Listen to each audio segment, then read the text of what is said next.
कागजी system, underground coaching और सपनों की मौत।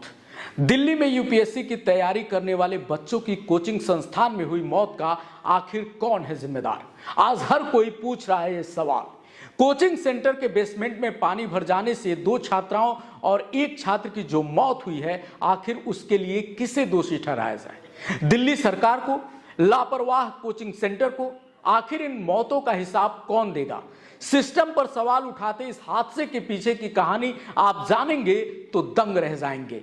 किस तरह से ये कोचिंग वाले करोड़ों का व्यापार कर रहे हैं, लेकिन बच्चों की सुरक्षा के नाम पर इनके पास कुछ नहीं है। कैसे आंखें मूंदे सरकार काम कर रही है और कैसे सिस्टम में इतना सड़ांध आ चुका है, ये हादसा इसकी बानगी है।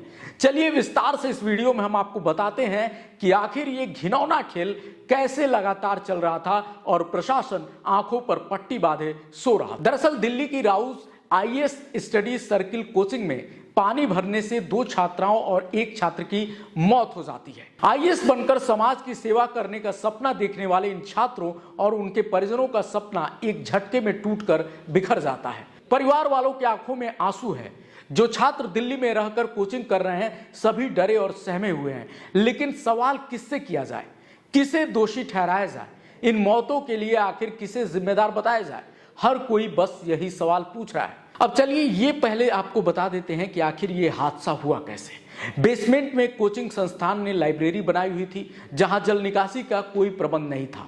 पानी जब अंदर भरने लगा तो ये बच्चे उस समय लाइब्रेरी में बैठकर पढ़ाई कर रहे थे और बाद में वहीं फंस गए, उसमें से निकल नहीं पाए। सवाल यह है कि आखिर ये छात्र वहां से निकल क्यों नहीं पाए? कुछ प्रत्यक्षदर्शियों की माने तो कुछ दिन पहले ही बेसमेंट के दरवाजे पर एक बायोमेट्रिक सिस्टम लगाया गया था। छात्रों की एंट्री इसी के जरिए होती थी। पानी भरने और बिजली सप्लाई ठीक से नहीं मिल पाने के कारण बायोमेट्रिक सिस्टम फेल हो गया था। ऐसे में अंदर फंसे स्टूडेंट्स बाहर नहीं निकल पाए। वे चाहकर भी दरवाजे तक तो आए, लेकिन बाहर निकलने का रास्ता नहीं मिल पाया।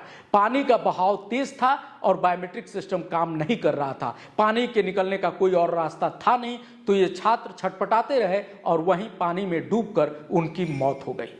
अब यहाँ सवाल यह है कि आखिर ये लापरवाही कैसे हुई, इसको भी समझ लीजिए। देखिए, बेसमेंट में जो लाइब्रेरी चल रही थी वो अवैध रूप से चल रही थी। इसमें सिर्फ एक ही एंट्री और एक ही एग्जिट पॉइंट था और ये सब कुछ बायोमेट्रिक सिस्टम से था। यानी बायोमेट्रिक सिस्टम फेल तो बच्चे अंदर के अंदर ही रह जाएंगे। अब जब ये पानी अंदर घुसा, बायोमेट्रिक सिस्टम काम करना फेल किया, क्योंकि अगर एग्जिट फ्री होता तो सभी छात्र वहां से निकल सकते थे।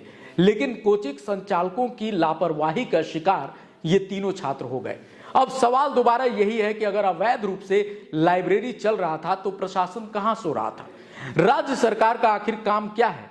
कोचिंग संचालक जो लाखों में फीस ले रहे हैं, क्या उन्हें अपने बच्चों की जान की थोड़ी भी परवाह नहीं है?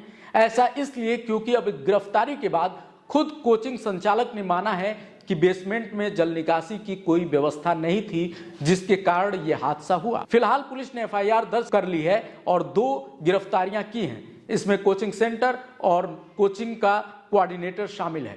जिन स्टूडेंट्स की जान गई है उसमें से उत्तर प्रदेश के अंबेडकर नगर की श्रेया यादव, तेलंगाना के रहने वाले तान्या सोनी और केरल के अर्नाकुलम के नवीन डलवीन का नाम शामिल है। इस घटना के बाद से लोगों में आक्रोश है। लोगों ने सोशल मीडिया के जरिए तुरंत दोषियों को कड़ी सजा देने और ऐसे कोचिंग संस्थानों को बंद करने की मांग की है। आपकी इस बारे में क्या राय है, कमेंट में बताइए। मिलते हैं अगले वीडियो में। नमस्कार।